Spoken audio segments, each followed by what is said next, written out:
қайда жүр деп ата-анамды сөкпеңіз. Қар үстінде тамақ іздеп кеткеніз, жер бетінен жайлы орын таба алмай, түн ортасы ұшып кеттік көкке біз. Енді біздер мектеп, бақша бармаймыз.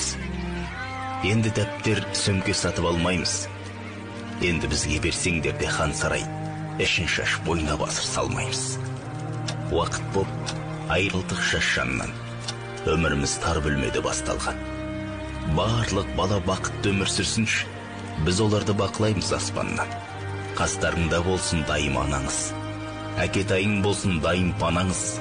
Бұл өмірден пәтер көрмей кетсек те, жұмақта зәулім сарай саламыз. Енді аяздан ешбір сәби тоңбасын, жауқазын гүл ашпай жатып солмасын. Ұрпағыңның жарық болып маңдайы, отанымда еш жамандық болмасын.